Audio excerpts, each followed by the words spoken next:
আসসালামু আলাইকুম। নতুনের সময় থেকে আমি আবার হাজির হলাম নতুন কিছু নিয়ে। আজ নতুন বলতে সে হচ্ছে ম্যাকরাম। আমার আসলে কখন কোনটা ভালো লাগে আমি নিজেও হয়তো জানি না। আমার হাতের কাজ, বিশেষ করে হাতের কাজ, যে কোনো হাতের কাজ আমার ভীষণ ভালো লাগে। আর নতুন নতুন তো অবশ্যই আর বেশি ভালো লাগে।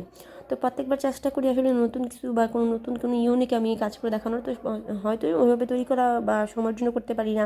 তো যাই হোক, এই ম্যাকরামের কাজগুলো এখন যেহেতু নতুন বা ইয়াতেই আছে, তো আমার কিন্তু ভীষণ ভালো লাগে। বিশেষ করে ছোটো ছোটো অলমেটগুলো আমার তো আরও বেশি ভালো লাগে। তো এটা হচ্ছে এক ধরনের ছোটো একটা ওয়ালমেট। তো এটা আমি সম্পূর্ণ যে তৈরি করার টিউটোরিয়ালটা, সেটা হচ্ছে আমি এখানে আপলোড করি নাই, জাস্ট ভিডিওটা আপনাদের সাথে শেয়ার করলাম। তো আমার কাছে ভীষণ ভালো লাগে, তাই হচ্ছে এটা ভিডিওটা আপনাদের সাথে শেয়ার করা। এটা হচ্ছে পদ্ম ফুলটা, যেটা হচ্ছে আমার নিজে হাতে করা। এটা কর্নফ্লাওয়ার দিয়ে, ক্লে দিয়ে করা। তো এটা হচ্ছে, এটা জাস্ট ডেকোরেশনের জন্য আমি রাখছি। আমার পাপড়িগুলো দুই রকম হয়ে গেছিলো, আমি তার ঘরের জন্য যেহেতু করে ফেলছি। আর আমার নর্মালি সবটা ভিডিওটা কেমন হয়েছে, আমার পুরো ডিজাইনটা অবশ্যই জানাবেন। আর যারা নতুন, অবশ্যই আমার চ্যানেল সাবস্ক্রাইব করে বেলন টিপ দিয়ে পাশেই থাকবেন, লাইক শেয়ার কমেন্ট এটা একটু করে দেবেন। আর হ্যাঁ, অবশ্যই কিন্তু জানাবেন কেমন হয়েছে। ম্যাক্রামের কাজে বিশেষ করে আমি সবসময় বলি পর্দাগুলো আরও সুন্দর। সামনে আমি অবশ্যই পর্দাগুলো আপনাদের সাথে শেয়ার করব। তো আজ এই পর্যন্ত।